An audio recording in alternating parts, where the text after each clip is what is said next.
This is why the world cannot survive without Africa. Sometimes nicknamed the Mother Continent due to its being the oldest inhabited continent on Earth.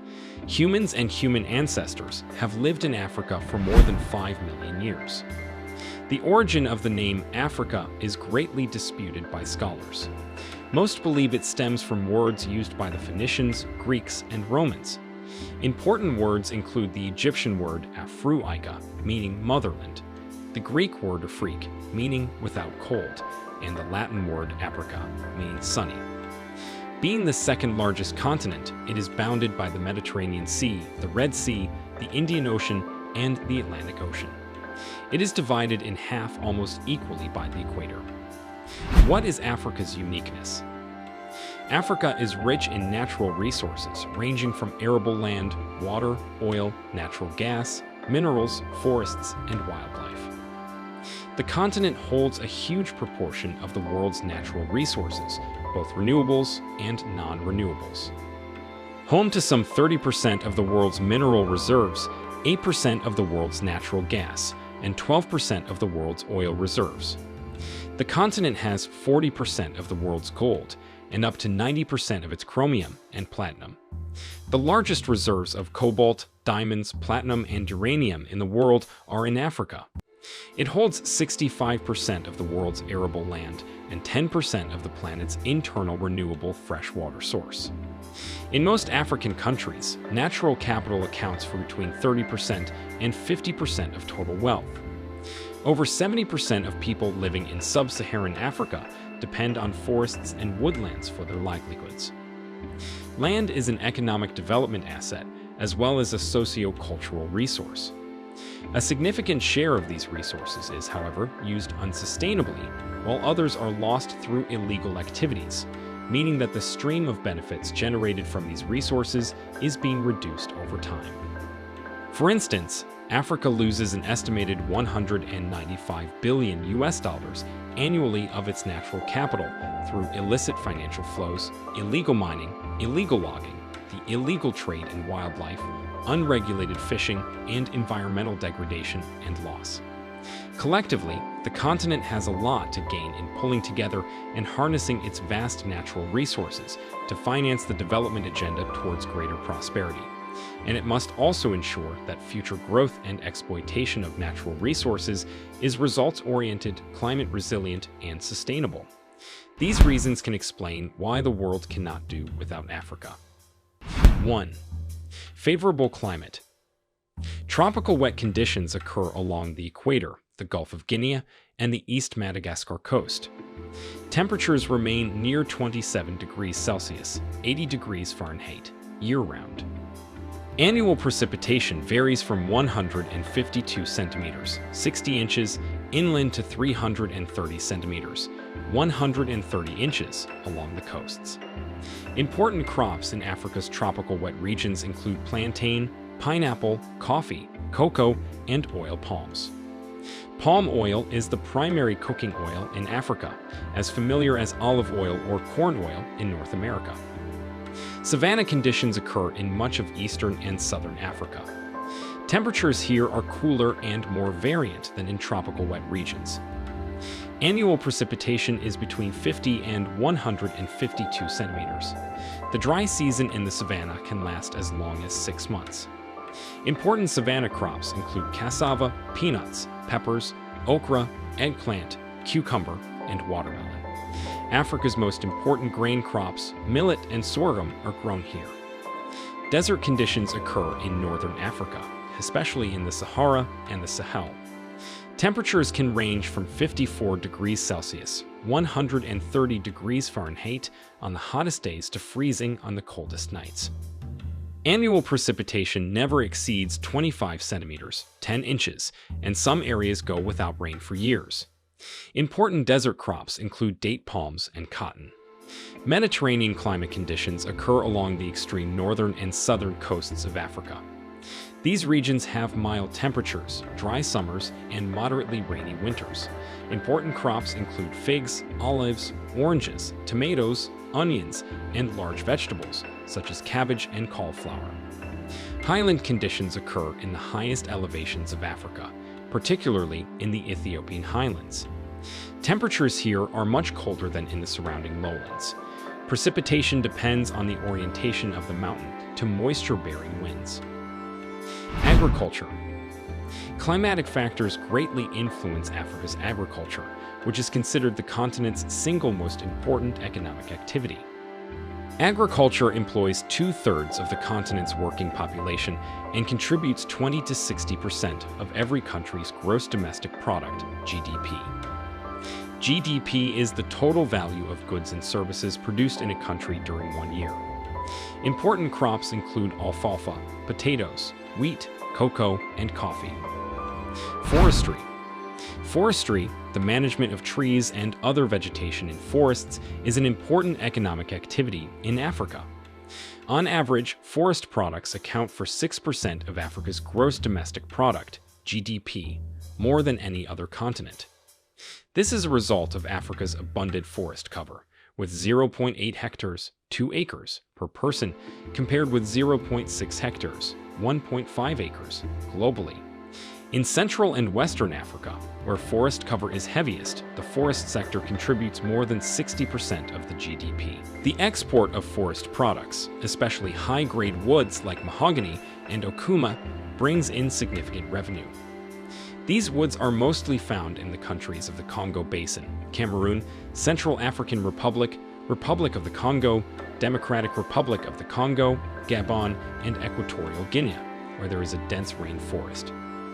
Okuma, for example, accounts for 90% of the trees logged in Gabon. These woods are generally exported to Japan, Israel, and the European Union.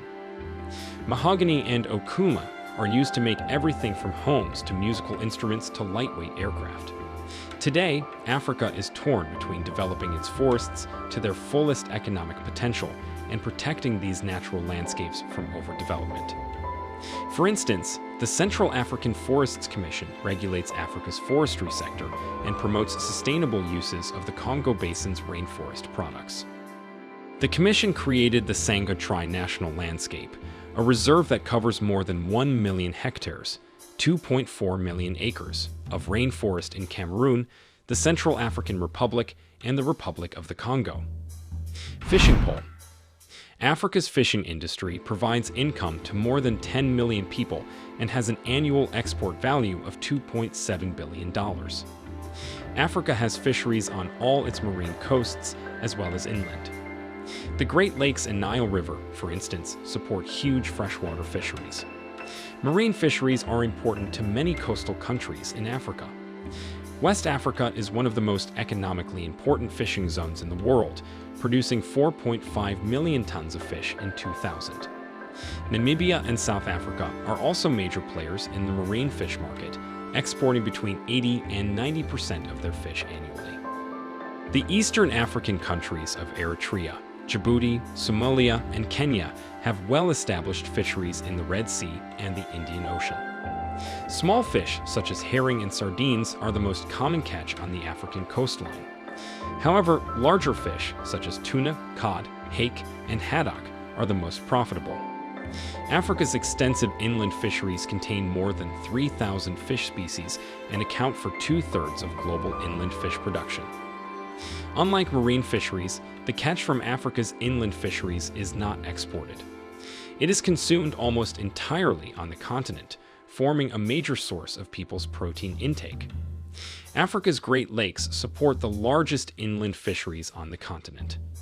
Lake Victoria is the most productive freshwater fishery in the world, producing more than 500,000 tons of fish worth $600 million every year. The Nile perch, a highly prized catch that can weigh more than 45 kilograms, 100 pounds, and the Nile tilapia are Lake Victoria's dominant commercial fish species. Richness in gold. Africa is a major producer of important metals and minerals.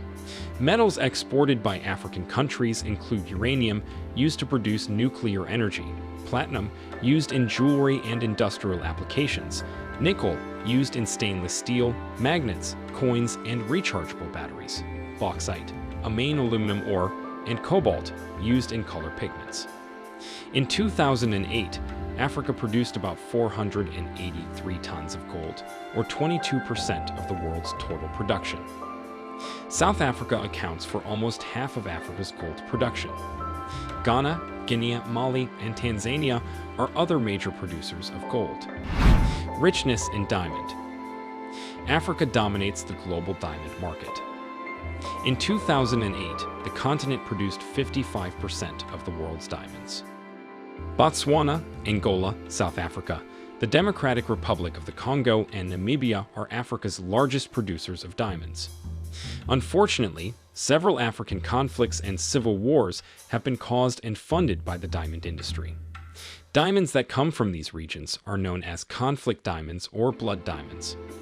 In 2002, the United Nations created the Kimberley Process Certification Scheme, KPCS, in order to certify diamonds from sources that are free of conflict. The KPCS also aims to prevent diamond sales from financing wars. Countries that do not meet KPCS requirements are not allowed to trade with much of the rest of the world. The Republic of the Congo, the Democratic Republic of the Congo, and Côte d'Ivoire have all been expelled at some point in the last decade. Africa is home to select deposits of oil and natural gas, which are drilled for energy and fuel. In 2007, the continent produced 12.5% of the world's total oil production and 6.45% of the world's total natural gas production. Nigeria, Libya, Algeria, Egypt, and Angola dominate Africa's oil industry. Oil exploration has significantly increased on the continent, and many countries are looking to become first-time producers. The built environment. Africa's natural resource economy contributes greatly to the continent's built environment, or human-made buildings and structures. The largest engineering projects and urban areas are directly linked to the production and trade of resources, such as water, oil, and minerals.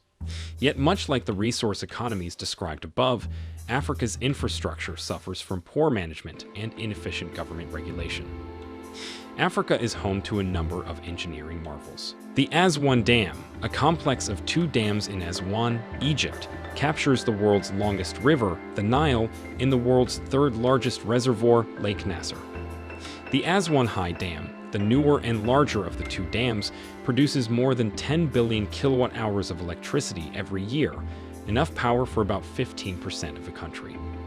The Aswan Dam complex regulates the flooding of the Nile and stores water for agriculture. While farmland has increased by 500% as a result of the dam, land fertility has decreased. Nutrient-rich silt is unable to spread over the Nile Valley because it is trapped in Lake Nasser. The Driefontein gold mine outside of Johannesburg, South Africa, is one of the largest gold mines in the world. The mine is made up of 8 shafts that reach depths of up to 3,352 meters, 11,000 feet, underground. One of the shafts is in the process of being deepened to about 4,115 meters, 13,500 feet, making it the deepest mine in the world.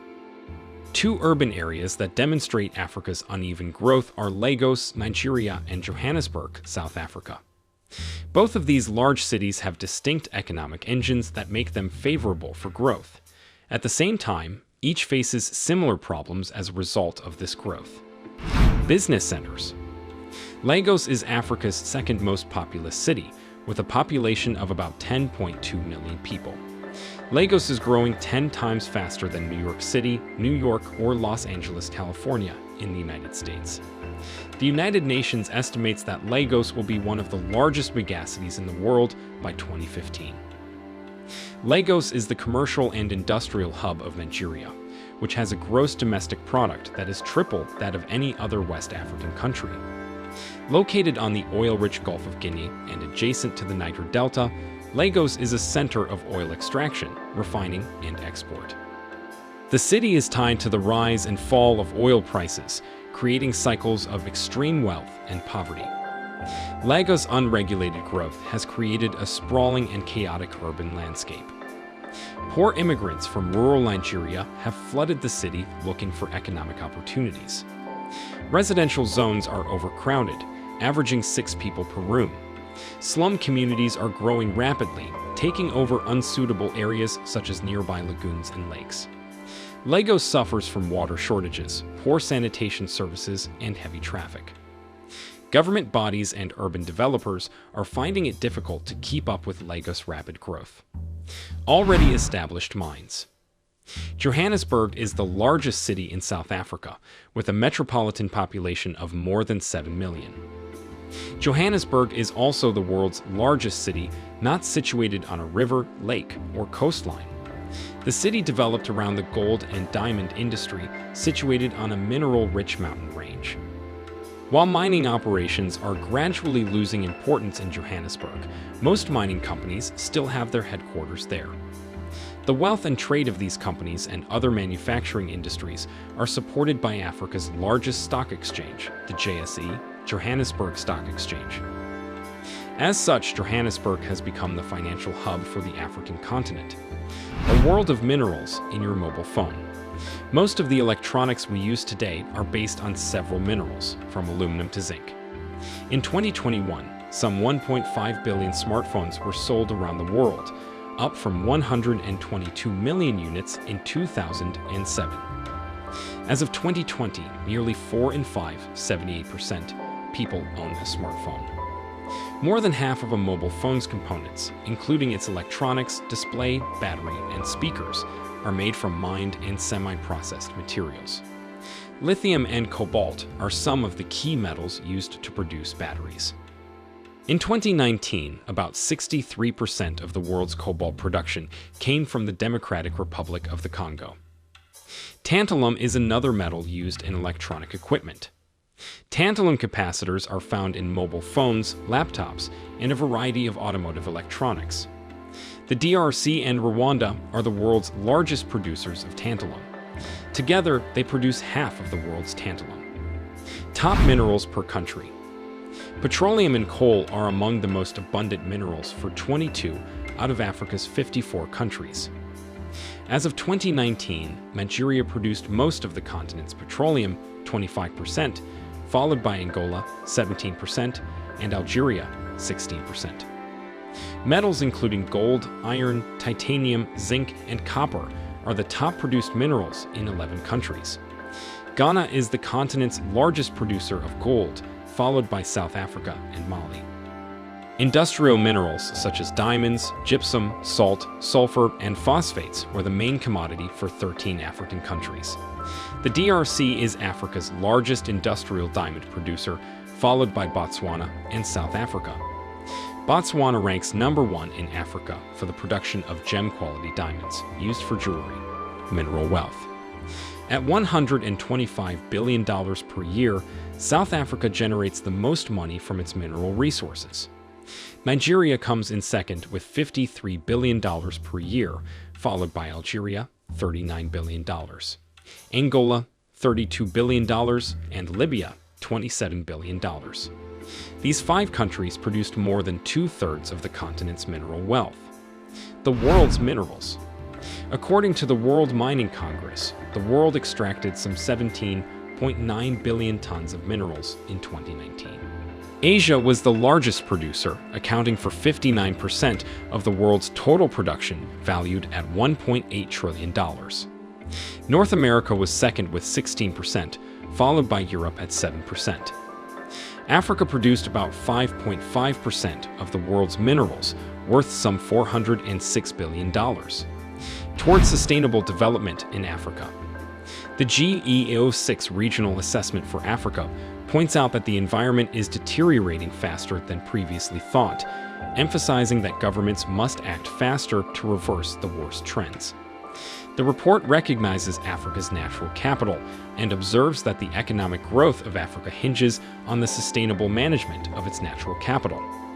However, the unsustainable exploitation of Africa's natural resources by its burgeoning population and the tardiness by authorities to effect sound regulations to tame abuse and overexploitation of these resources is brewing trouble.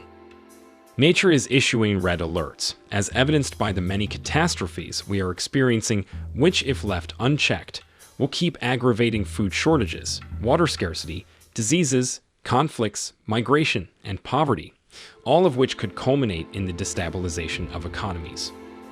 The UNEP Africa Office supports African governments to translate decisions and statements made on natural resources into practical actions and innovative solutions at regional, national, and local levels for the benefit of their populations.